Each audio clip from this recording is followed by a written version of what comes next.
I am the first Noel at the first Noel on Instagram, spelled with a U in first, not I. And you're watching World Music Views. Okay. The first Noel. Love your name, by the way. Thank you. Yeah, it's a cool name. You first started writing for the Billboard magazine, right? No, my writing history goes way back to actually Russell Simmons, globalgrind.com. All right, let's pause there. I'm gonna welcome you to World Music Views for the first time. Noel, a writer, director, Host. filmmaker, Mm-hmm. All of and all of that. that. And Noel has a new film out right now. We're going to talk about a film, but before we get into the film, we're just going to talk about who you are and how you got your current job. Tell me, who are Oh, you and okay. how you got your current job? So yeah, I am Noel Cymone Walker, and I am a host, a writer, director, producer. And I mean, it kind of just happened organically. I always knew I wanted to actually, well, work in magazines was, my thing. But once you're in magazines, everything kind of expands because then you're asked to host panels and you're doing video segments, and then it just becomes a thing. And so then you just naturally expand as well. So naturally, I started writing in entertainment for globalgrind.com, Russell Simmons. And then from there, I went to Zach Posen, which was a designer in New York City, great designer. Then I went to Elle Magazine in the fashion department, then Marie Claire Magazine in beauty, then In Style Magazine, then Brides Magazine at Condé Nast. And, it just kept going. And then I started freelancing.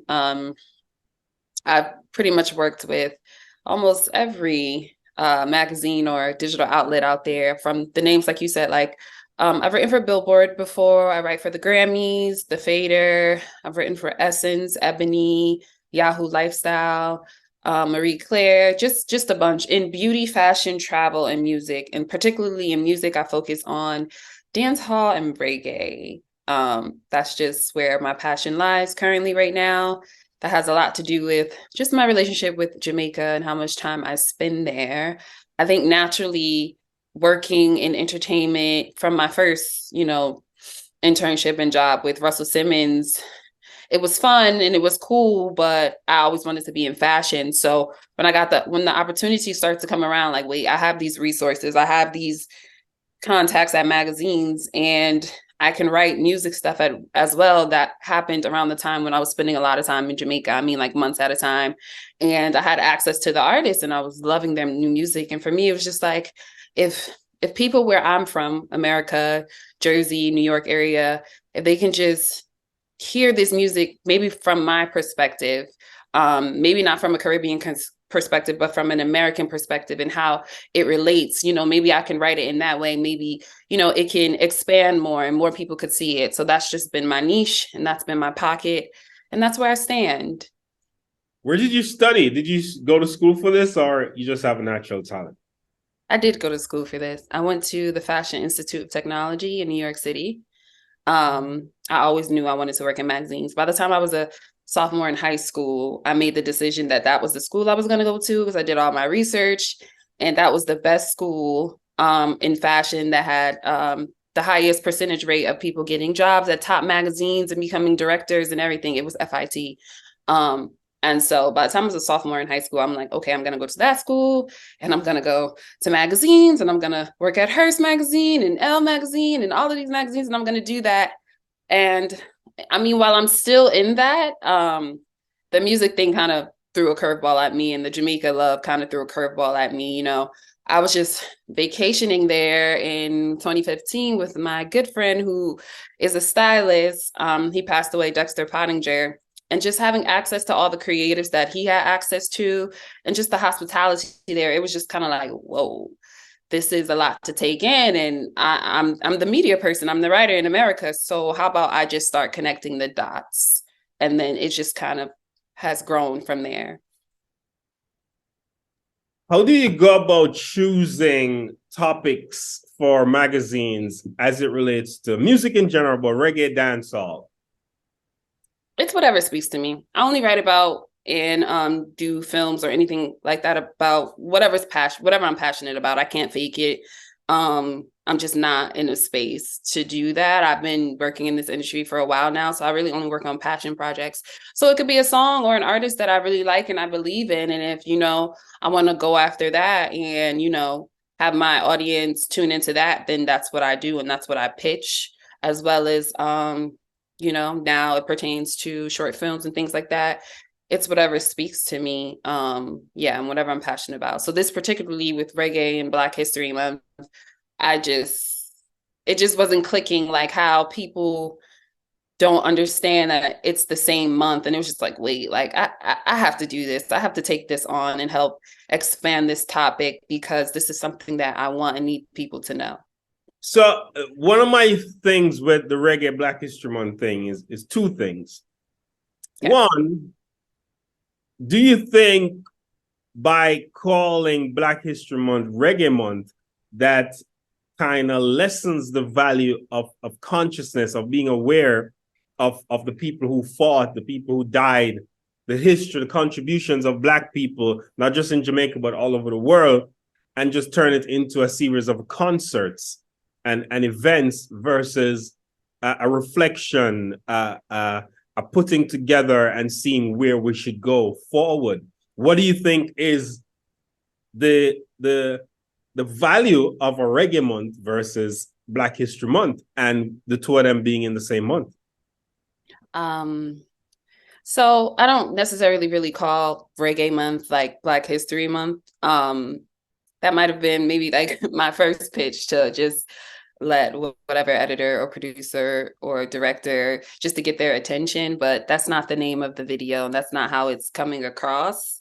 It's really just coming across as the connection between the two. And no, not for you, not for your video. I mean, that's what's happening on the ground in Jamaica. Like Black History was not celebrated as much as Reggae Month this year, last year, for the last couple of years. They've basically replaced Black History Month with Reggae Month in Jamaica. Growing up, we would learn about Martin Luther. We learn about a bunch of people.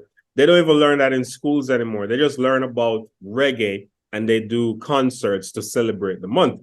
There's no Black History Month acknowledgement through the authorities that be. So I'm asking your opinion, and what do you think about that replacement from Black History Month to Reggae Month?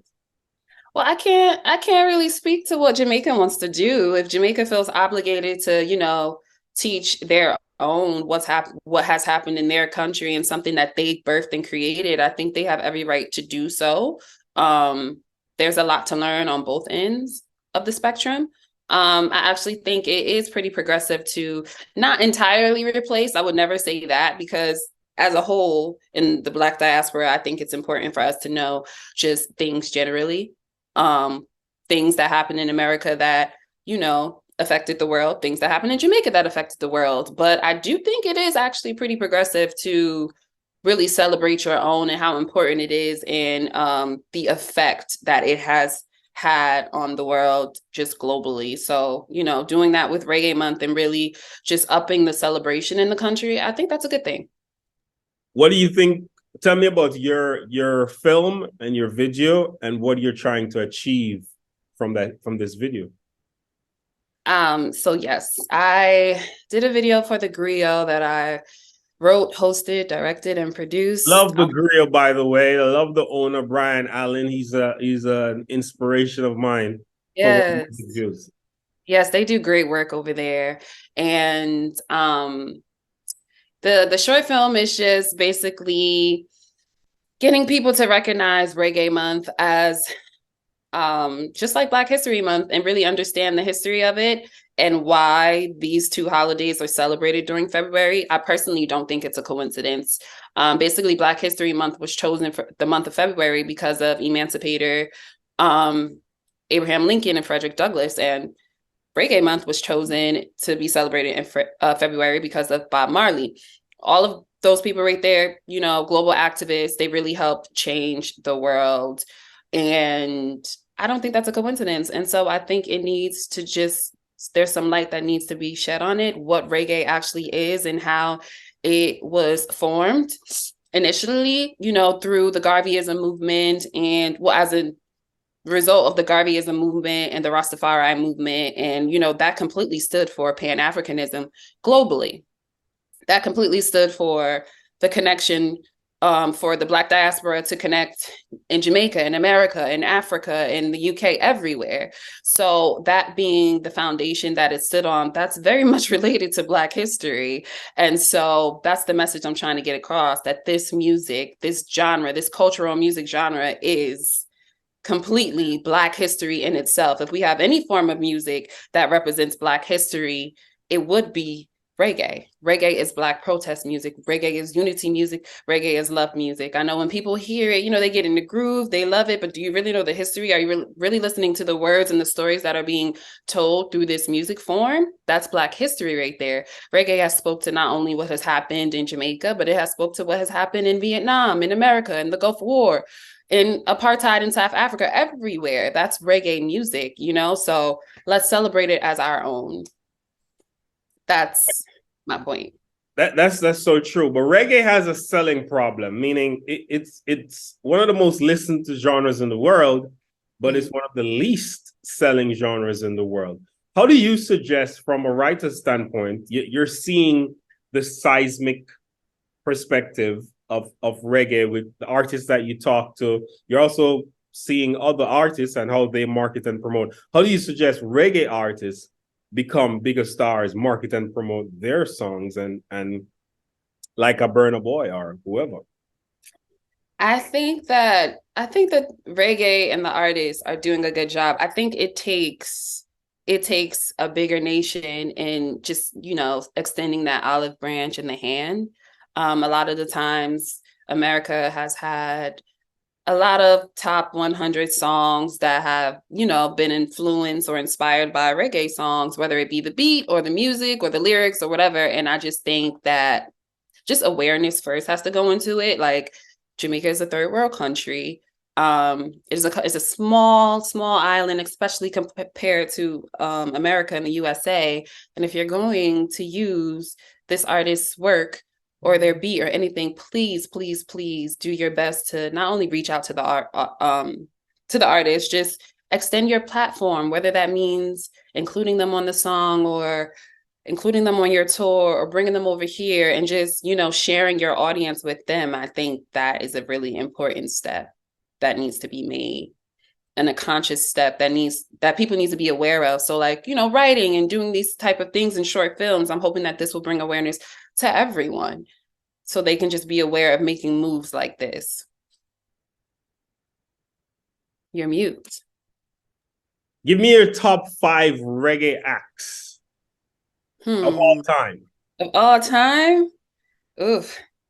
Well, Bob Marley. I love Perez. I love Chronix. Barry Salmon. Yeah. I love Chronix. That's kind of hard. I love Chronix. I mean, I love that whole indignation, what they got going on right now with Protoje and Lila Ike as well. Okay, that's a nice 5. That's a nice 5. Nice, diverse 5, old and new artists. Give me your top 5 dancehall artists. Oh gosh, dancehall is a little tricky because every year somebody busts in dancehall and it's nice. Like, I love the music from Valiant right now and Skang. I love. Before that it was Skilly Bang. So I feel like I'm just going back every year because that's how dancehall comes at me. So Skang, Valiant. I said Skilly Bang, TJ, Shinsia. Love all of them. Wow. And my last question to you is, what do you expect to achieve and where will people be able to watch this video?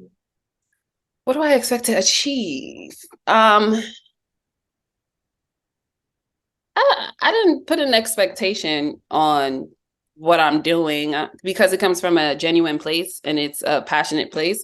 I do hope that, this can, like I said, bring awareness to not only people in Jamaica, but artists and people here in America, so they can just really think about their decisions when they, make reggae inspired or Caribbean inspired music. To like, just be more conscious of reaching out to the artists, and expanding sharing their audience with them, whether that be through tour or what have you. And you can watch this short film on the Grio streaming app. You can also check out an article I wrote about it. The video is in there, and you can have access to watching the full video if you don't have the Grio streaming app. What's the budget? What was the budget like to create this video? And did the Grio pay for it? The Grio paid for everything. So you might want to talk to the Grio about budget. No, this is where our music views and we talk numbers. So we try to put everything in context of numbers. Because I want to see what the value is for content like this for publications like Grio, the Billboard, etc. Because the Billboard doesn't do a lot of videos like this. They do like news videos with Tetris Kelly, but they don't do a lot of long form videos like this. And I'm really inspired. To be honest with you, I think that has a lot to do with who has the courage to pitch and who they trust in. I think that's where I come in, because I have this relationship with a lot of media companies, and I've always had it. There's a trust already there, my good network. And I'm also still a writer, and I actually pitch these things. So this is my entire idea. This is my entire pitch. And when you have people at a company who believe in you, then you can get it done. You can get anything done, anything that you want to. So I'm not sure. I don't think there's that many of us in the reggae writing world who work in media. There's not that many of us. Like who's who, like who writes what, who to go to for what, who to contact for what kind of media you want. So between, our little bubble, it's whatever they have time for, whatever they're passionate about, and whatever they're actually pitching. For me, I had a great relationship with the Grio. This is what I pitched, but this isn't the only thing that's coming. There's a lot more, and a lot more film, a lot more video series and all of that for a lot of different networks. So just, be ready, be prepared. Very proud of you, Noel. I'll reach out to you when I touch down, hopefully next month for Carnival. Yeah, come through. I love what you're doing. We're actually doing the same things. We should definitely connect when you come to New York. Just send me your contacts and we'll link up. All right. Absolutely.